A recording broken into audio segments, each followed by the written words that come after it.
The purpose of this slideshow is mostly to remind you of things that you already know about self-care. And so I'll be emphasizing principles and then just giving a few examples rather than trying to pretend that I'm telling you, here are the 10 things you need to do that will deepen your self-care in this strenuous time. And the basic principle is to immerse yourself in aliveness, in being fully present to the moment. And to be fully alive, to extend our metaphor of going deep, you have to go through surface layers to arrive at the depths. So what are those surface layers? They're paying attention to your body, paying attention to your mind, your spirit, and the way in which you are together with others. So let's start with body. Begin by fully engaging your senses for their own sake, for the delight in colors, for the sounds of things, for the tastes, for the smells, for the way that the air feels on your skin, or the touch of the comfiness of fluffy or warm clothing. And do that while you're doing other things. It doesn't have to be an additional thing you add to your day, just noticing your senses. But then also, your body is made to move, so move it, stretch, walk. Do walks for exercise, so you're doing them at pace, or do walks for the pleasure of seeing what you can see or seeing what there is to smell today.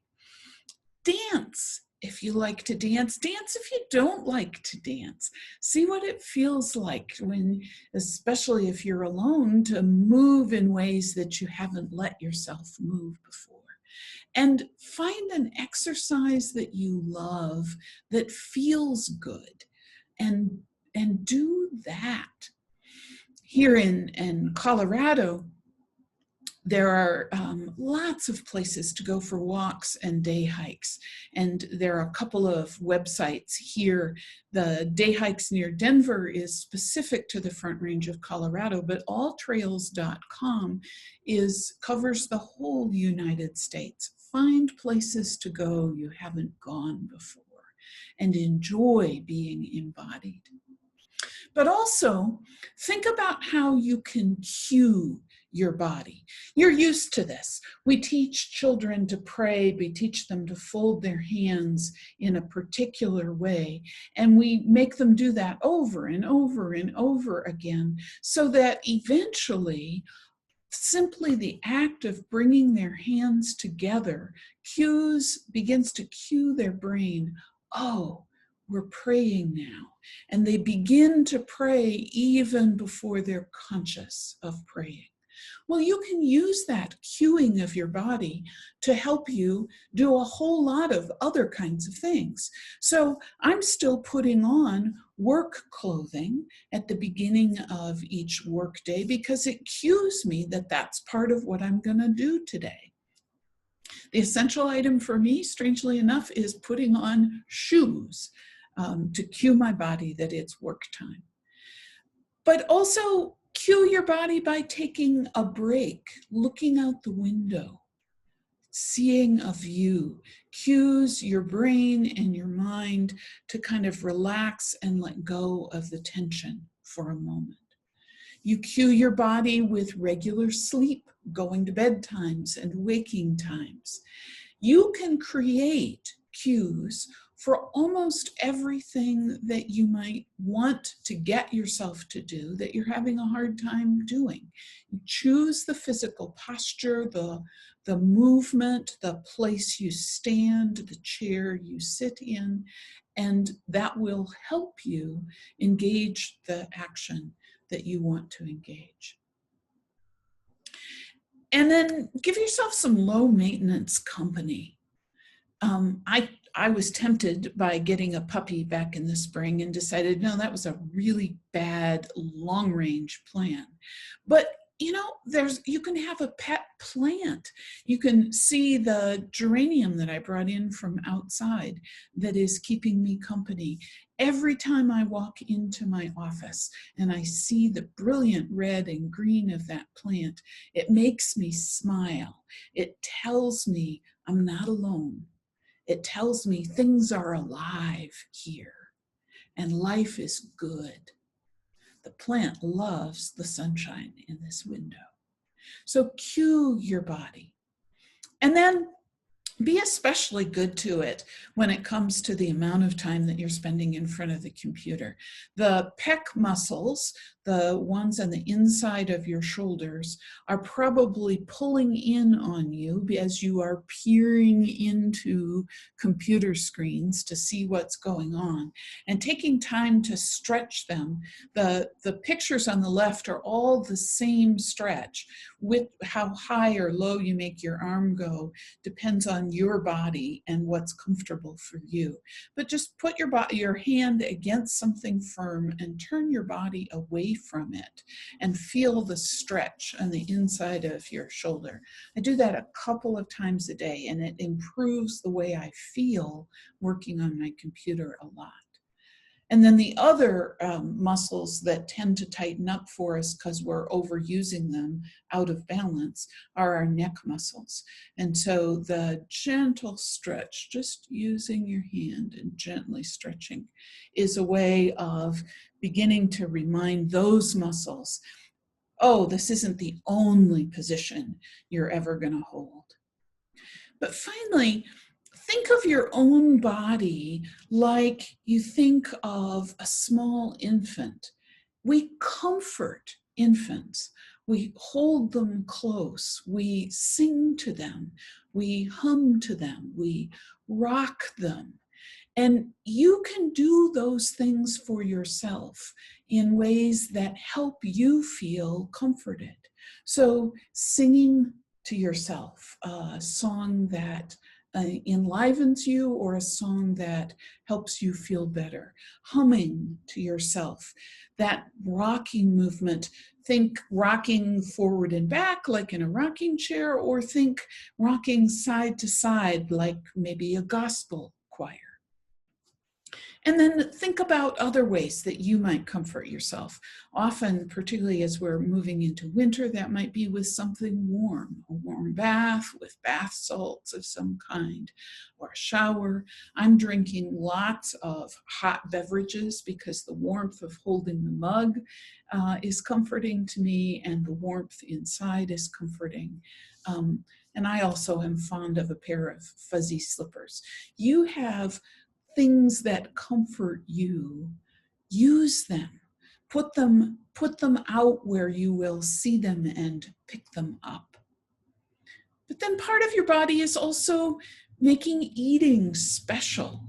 And not just as a Thanksgiving or Christmas holiday making it special, but thinking about it daily. I have a candle in front of the place where I sit at the table to eat dinner each day. And I just light that candle. The candle makes the meal feel a little more special. And frankly, it actually keeps me at the table pausing for just a little bit longer. It reminds me, this is special time. Enjoy the taste, enjoy the smell, enjoy the texture of the food in front of me. And I do that even if I've also, hate to confess it, but even if I also have the TV going on in another part of the room, it helps me at least partly pay attention to what my body is doing. But there's also minding your mind.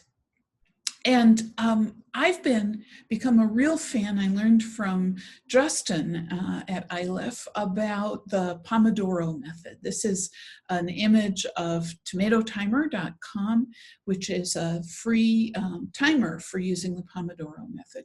You focus on one thing in this method for 25 minutes.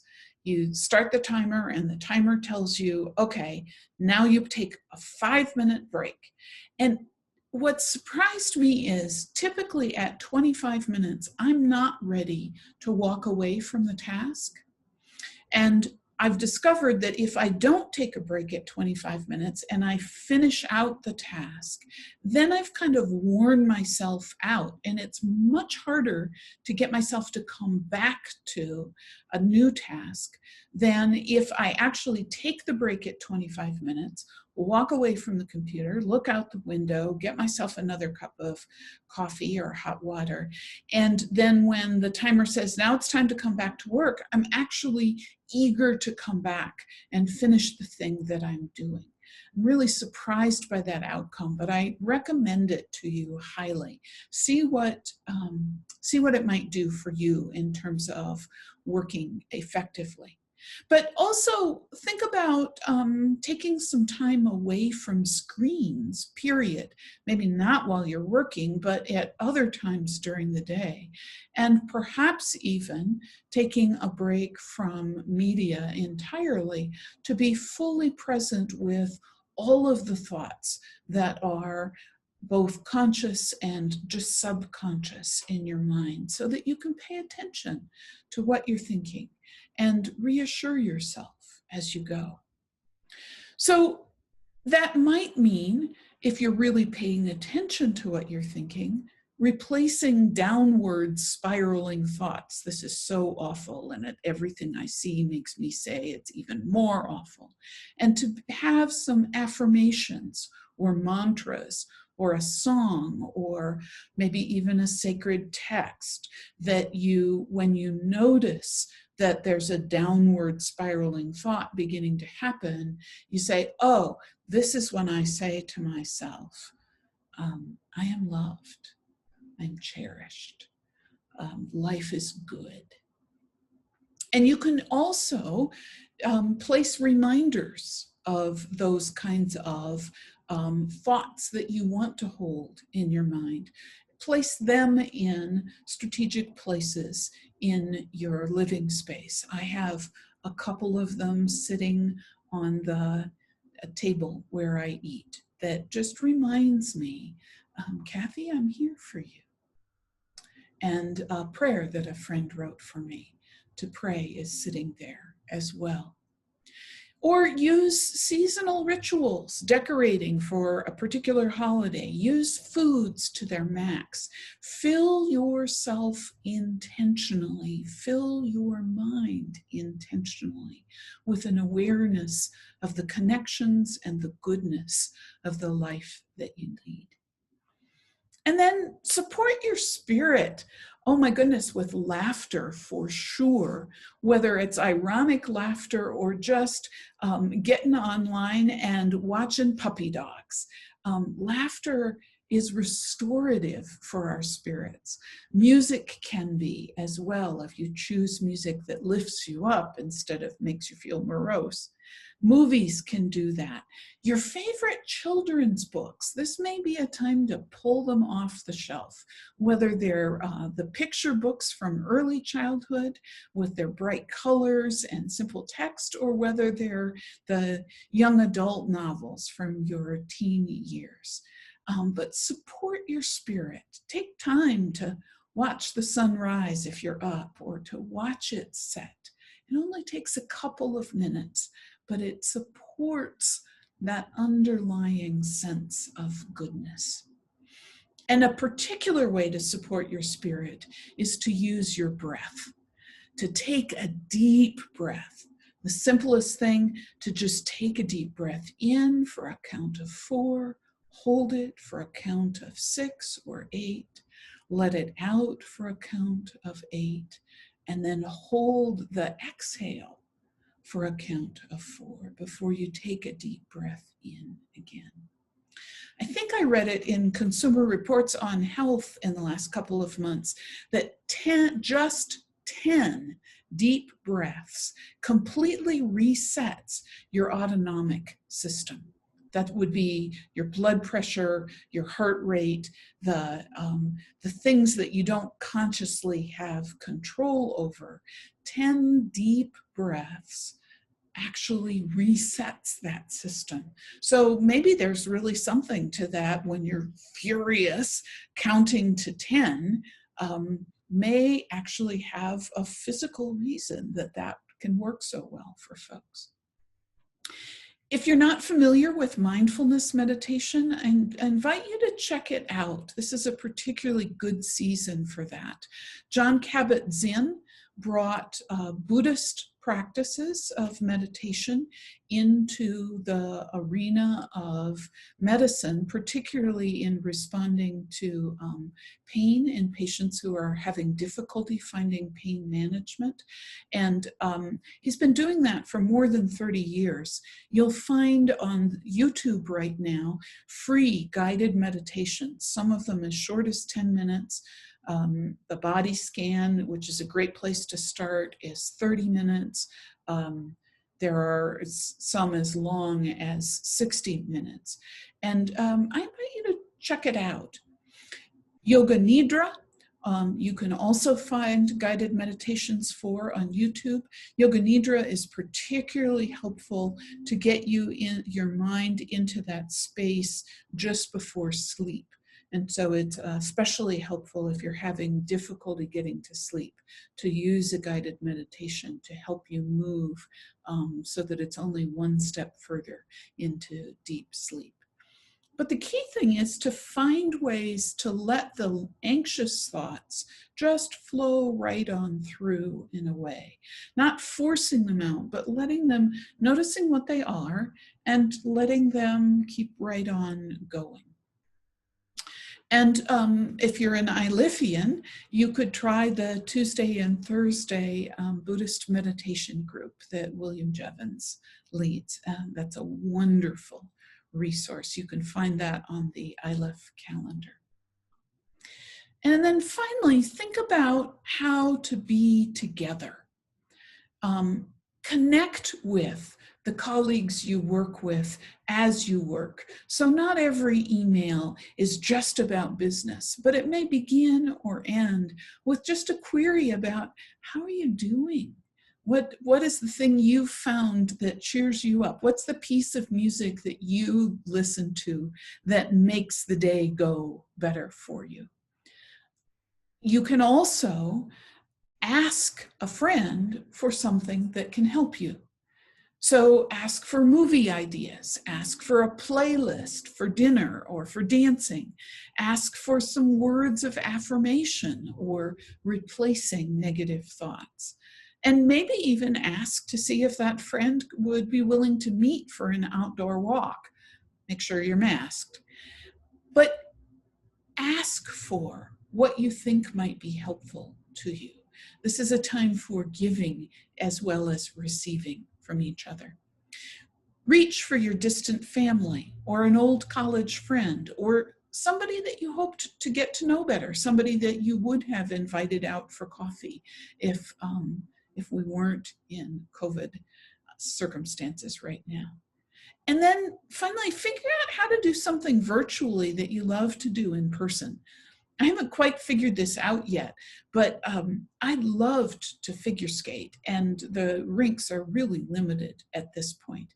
And so I'm thinking about figuring out how to watch some other skaters on my television and in the privacy of my own living room, so there's nobody else watching, actually moving with them and getting the pleasure, the memory of the pleasure of skating in my body, not just in my mind and in my smile. You can see me smiling just thinking about doing that. I haven't tried that one yet to see how it'll work, but I invite you to get equally inventive. How can you enjoy something that you love doing in a virtual way? Finally, if you're living with someone, schedule a time at least once a week to ask the people you live with about how they're doing. So my husband and I learned this technique from a marriage counselor more than 10 years ago. Take a timer, set it for 5 minutes. The first person talks.